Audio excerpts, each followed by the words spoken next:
Good afternoon, everyone, ladies and gentlemen. My talk is about trust and that the landscape of trust is changing. And I would say that we're also experiencing a crisis in trust. Trust really is a little bit like the air that we breathe. It's essential to our survival as collaborative social animals, and also like the air we breathe, it's pretty much invisible to us, so invisible that we pretty much forget that it's there until it isn't.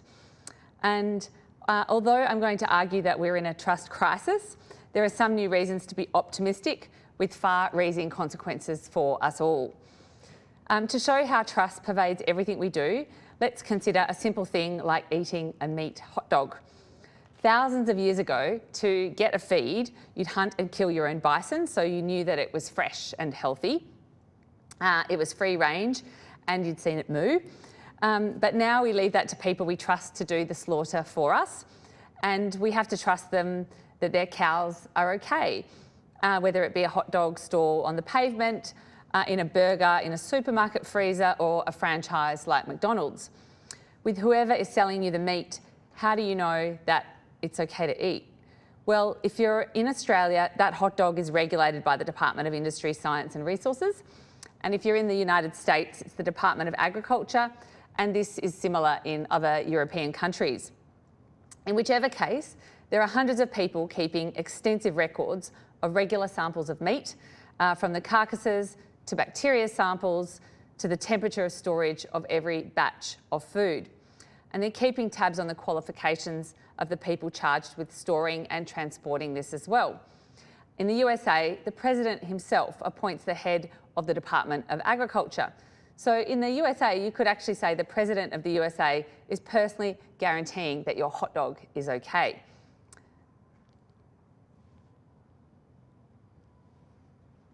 And this in general is the picture.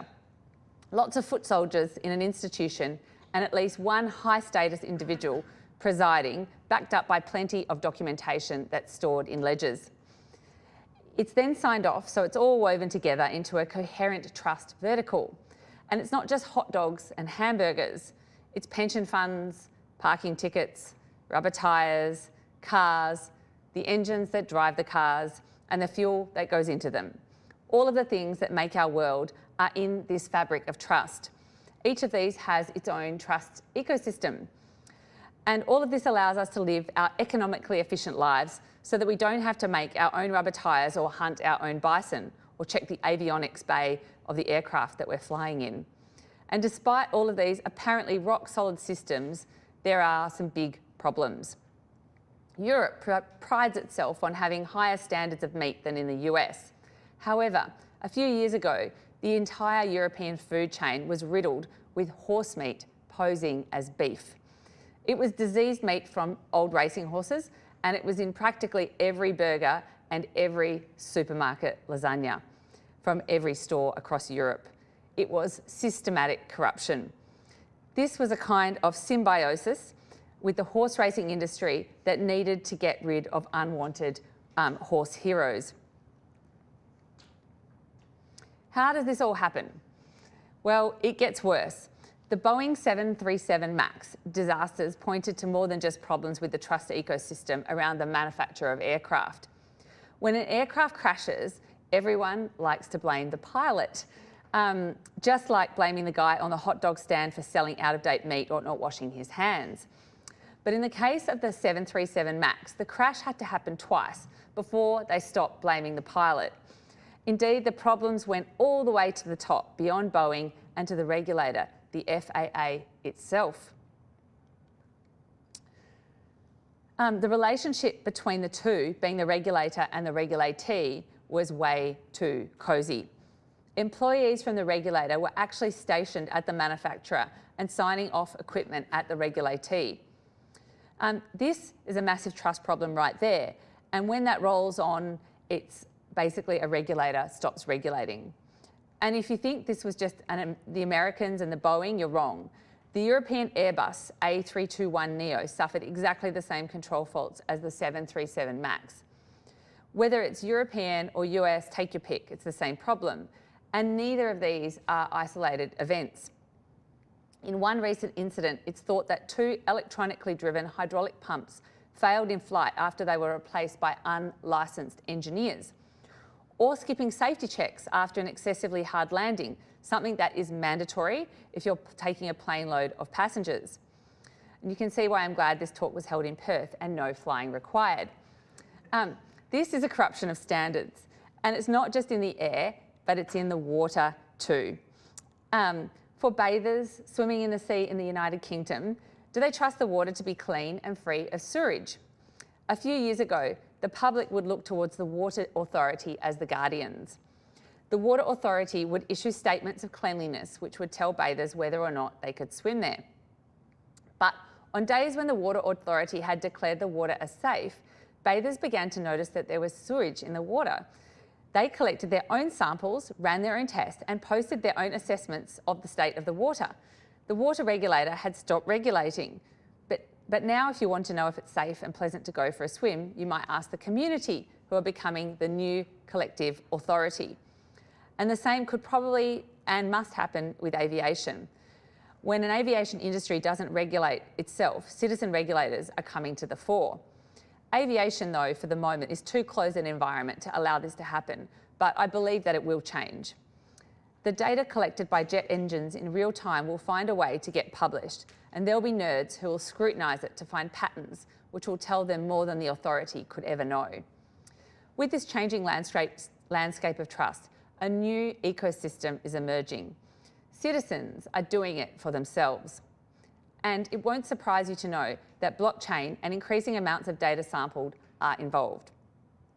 Instead of foot soldiers, dedicated institutions full documentation and ledgers and a high-status individual to vouch for it, it is a new ecosystem that is emerging.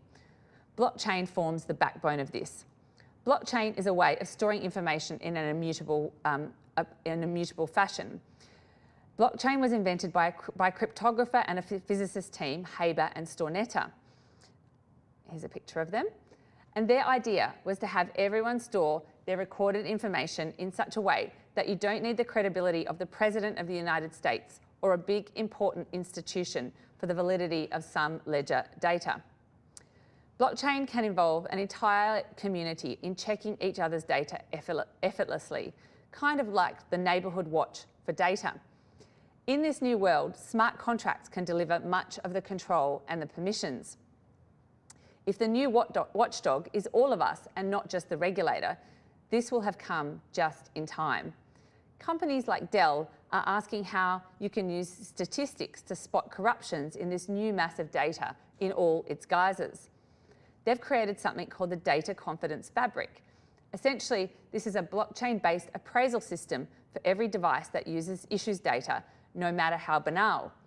So just as we as individuals have creditworthiness, the Internet of Things is going to have data worthiness. Your car may be a 989 or a 235 for each and every aspect of data coming off of it. It will be a centralised, impartial, immutable, tamper-proof system that will evaluate any object for the veracity of its data stream. And that's going to be a very helpful piece here. In our society, fraud is only rarely prosecuted and only in some countries. The cases are too complex and juries have a notoriously difficult time in understanding the twists and turns of a fraud case. One question is it possible that we can reduce fraud and right the balances of the landscape of trust once again? It's a great promise, and it suggests that we might, in the next few years, look back at the last few decades and see them as the dark ages of fraud and corruption. In my company's particular area of interest, we want to tighten the certification of renewable energy and make it more rigorous. That's a difficult task and one that has been traditionally open to fraud. We know that carbon credits in the noughties were rife with double counting and planting forests that never really existed. There can be no place for that if we were going to be serious about net zero. Blockchain, by tracking every single kilowatt hour of energy in time and place and its renewable attributes, promises to change that. If we're going to use hydrogen and guarantee it's been made of solar or wind and not methane or fossil, we need to do it in a trustworthy way. Again, blockchain authentication and more testing right through the value chain promises to solve this. Not to completely eradicate fraud, just to make it a lot harder and in some cases near impossible. DNA tests now are the standard on meat, so the horse meat debacle could not happen again. I'm optimistic. There are possible parallels with earlier decades of crime and skullduggery. We know the golden age of murder, if that's the right term, and especially murder by poisoning was the 1920s and 30s, and that was curtailed by the rise of medical forensic ballistics and toxicology. If you want to know why all detectives solving crimes is in the library of posh mansions that were doing so dressed in dinner jackets, it's precisely because of this. When the new technology came, catching criminals became straightforward. Microscopes that could match bullet and barrel striations together and along with proper post-mortem diagnosis. The bad guys were suddenly up against it. There was far less work for the Poirots and Marples. What I'm saying here is that changes in technology can wipe out certain types of crime. And so it could be with fraud and corruption. They could become a whole lot harder. So I think that we're going into an era of the citizen regulator. That is the end point for the crisis in trust, I would say. Ordinary people, much like the swimmers, doing things that replace the roles of finding out the truth in water quality, where regulators have failed to do their job properly. We're seeing many instances of health services suffering repeated failures and systemic cover-ups. It's in the UK, Australia, and elsewhere. From junior doctors who couldn't cope to patients left without food, drink, or medication, and receptionists with no medical training except to assess patients coming in to the emergency department. Some of these need urgent care. Some of these needed urgent care. Again, it's the citizens and patients who are blowing the whistle and fighting through the organisations whose supreme ability is to lose notes, ignore red flags, delay, distance, spin, and cover up. We've had the democratisation of journalism. We've had the democratisation of TV production with YouTube, the democratisation of currency in cryptocurrency, and this will be the democratisation of regulatory authorities. But there is a challenge with the notion of the citizen regulator and all this information. If we've got all the data on heart attacks and maternity ward deaths, and we need this data to scrutinise their activities, we're going to have to find ways to fuzz out relevant parts of the data. If a missed ectopic pregnancy scare forms a part of a safety alert, would you want the world having access to it? Probably not. Or would you want the key parts of it fuzzed out, just like Google fuzzes out people's car number plates in Street View? Who gets to fuzz out which data in a world where we're all having to scrutinise each other's data as citizen regulators? I think this is going to be a very interesting issue. What's clear is that to a large extent, we'll wind up owning our own data in our own data wallets. When my doctor wants to see my records, he or she will ask for my permission. I may structure a series of permissions in my wallet like we do with our Facebook or Instagram accounts. I might sell my own medical data to certain types of pharma companies, but not others. With my blood pressure and heart rate history, I could monetize my friendly pharma companies, but not to my non-trusted pharma companies. They in turn will not be allowed to redistribute my data to anyone without paying further royalties or making a request of me. If you're wealthy, you may get to keep your own data. If you're poor, you may find yourself selling your data to help make ends meet. Some of the world may end up owning other parts of the world's data, but increasingly we'll have access to the data to hold our institutions to account.